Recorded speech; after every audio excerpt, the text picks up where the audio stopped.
Remember when I said that we've had a pretty mild winter? I wake up this morning and there's nothing but white outside. Just pure, bright, snow white. Man, it's a good thing it's a Saturday because...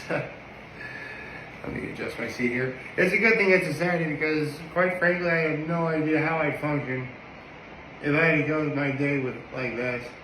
I mean, I am going to be hanging out later this afternoon, but by that point, I'm sure the roads will be better. I hope they are. So let's get to my low, my high, my act of kindness.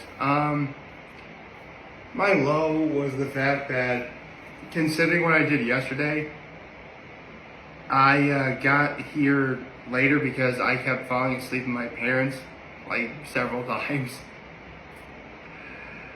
Oh gosh, wait until you hear the reason why. My high is Oddballs Season 2 came out, which I will be talking about today. And I went to cabin fever last night. That's the reason why I fell asleep a lot at my folks' place. All will be more apparent as time goes on, trust me. And my act of kindness was, okay, well, here's the thing. I dressed up nice for cabin fever. And my mom wanted to take a picture of me. To be honest, I didn't really like the idea of it, but I still let her do it. Let's just say even now I sort of have some image issues, I suppose. But that's not me. I mean, for all intents and purposes, I did look nice. And, you know, it's just, just one of those, it's a me thing, you know? So, good morning and happy Saturday. So let's talk about Oddballs Season 2. Well, just like the first season, it's funny. I think this season they definitely really stepped their game up when it comes to better character development as well as, you know, stories, lessons, comedy. Seriously, Oddballs really is a good show. I mean, the first episode legit makes fun of how art can be subjective. Because James, the main character, he tries to like there's this one like Broadway show or sort of like traveling show or whatever that is that like comes and everyone thinks it's great, but he doesn't think it's great. So like, okay, you know what? I'm gonna make something so horrible, yet you guys are gonna think it's so bad. You're gonna think, why do we like the old guy in the first place? Like that sort of thing.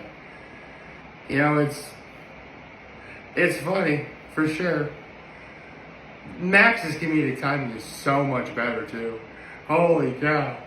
There were like a lot of the times I laughed, it was because of what Max was doing. Echo is.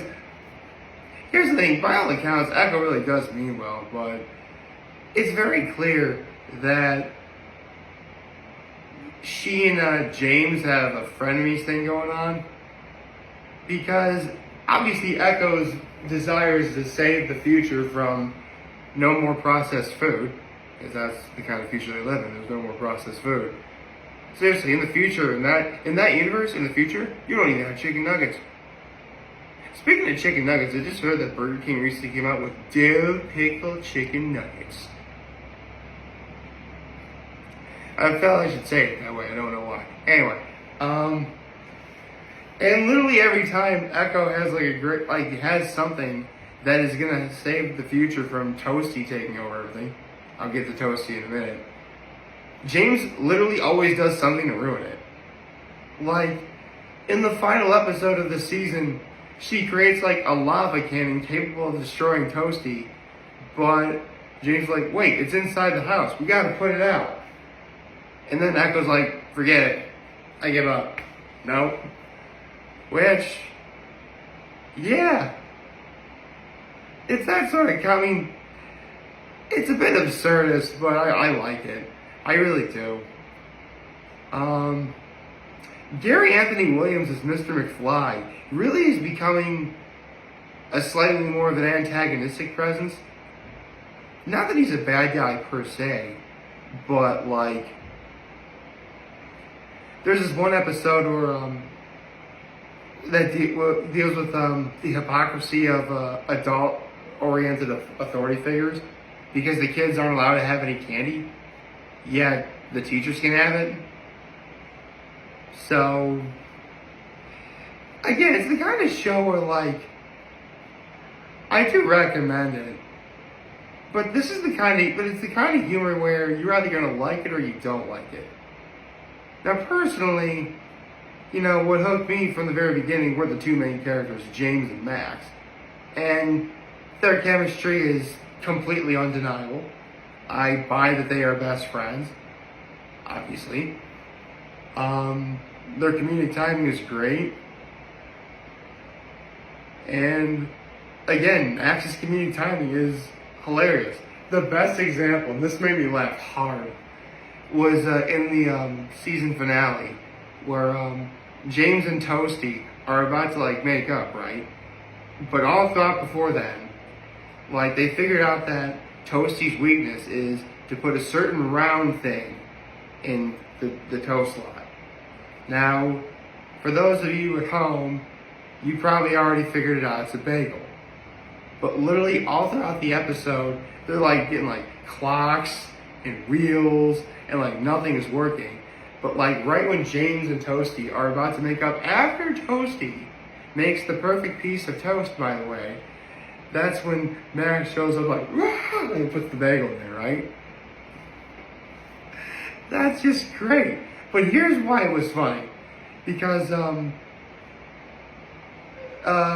Max is trying to get Toasty to say Papa Two because that's what he wanted to be called, but he just wouldn't do it. Literally, after Max puts the bagel in, it's like, Papa Two, why would you do that? And Max just like the superhero pose after like he lands, he's like, wait, what did you say? That was hilarious. And then at the end of the episode, they're like, you know what? Toast is overrated anyway. So they take the computer chip that gave Toasty his artificial intelligence, and then they put it in a waffle maker. Which, I mean, technically waffles are an upgrade from regular toast. Actually, what is the breakfast carb hierarchy? I mean, just plain toast has got to be like at the bottom. Then above that you got like toast with stuff on it, like jam or honey or something like that, along with like cereal and milk, I would suppose. Then I think you would get to like, French toast and waffles and pancakes. And biscuits, I suppose. And above that you got like stuffed French toast, thicker waffles, grits if you're looking for something savory. I don't know. Maybe someday I'll figure it out. But yeah, Oddballs season 2. It's on Netflix if you want to check it out. I thought it was really funny. The humor still works. Yeah, check it out. Now to get into the other reason why I fell asleep in my folks' place so much. See, for a long time now, around this time of year, the Gaffer District in the city of Corning has something called cabin fever. It's basically an excuse for folks to get out and socialize and drink after being cooped up indoors from the cold for however long it's been since the holiday season's over. Which is a nice idea. For years, I never really opened up to the idea to it because, for those of you who don't know, I do work in the city of Corning, and I would find it silly for me to leave Corning, get dressed, and then go all the way back to Corning. But, to be honest, one of the reasons why I did it was because there were some people that I kind of wanted to see that I didn't get an opportunity to see. But that doesn't mean I didn't have any fun. I really did have a lot of fun. Because there was 3 check-in locations, which I thought was weird because they were all like wildly far apart from each other. There was Carrie's Brew House, which is actually right by my father's shop. There's the Wine Glass Marathon Registration Center, which is like smack dab in the middle of Market Street. And the Radisson Hotel, which is where I went. I get to the Radisson Hotel. Good Lord, that line was long. It was long. Seriously, it was almost like, I got there like just around 5 o'clock, which is when it was supposed to start. And it was almost 5:30 by the time I got to the front of the line. That's how long the line was for everybody to get registered. But it was fun. They gave me like a list of places that were doing tastings, which is like 30 different places. They gave me a tasting glass, which I left at my folks' place because they actually have a working dishwasher. And a few other things. And let me tell you, listen, I said this before, I don't really drink that much. I probably drank more in the span of an hour and a half, give or take, than I have probably in the last 10 years. Like, because I had no idea what cabin fever was. Like, okay, wait, so everything's not at the Radisson?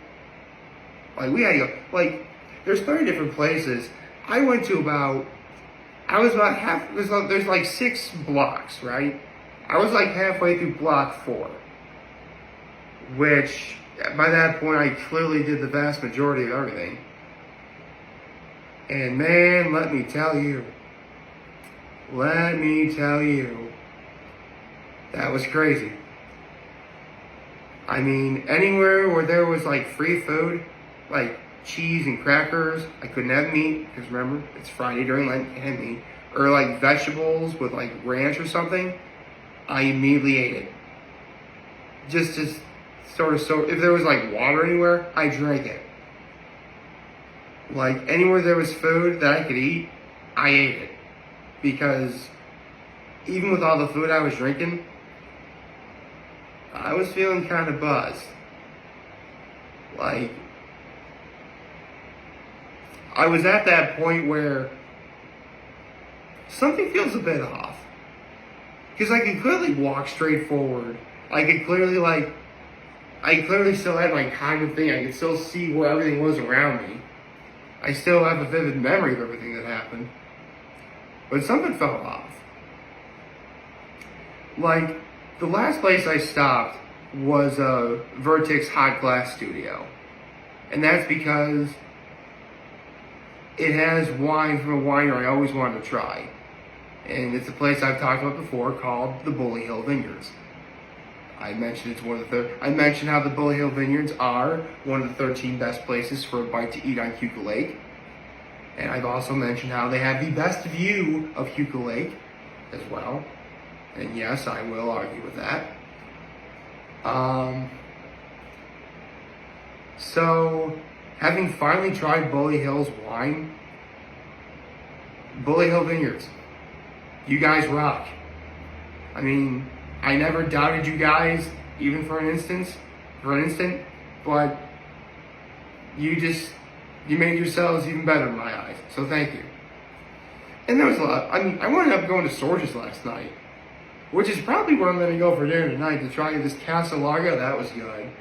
And I tried, I went to Pink Bellini, Card Calligraphy, I think is what it is.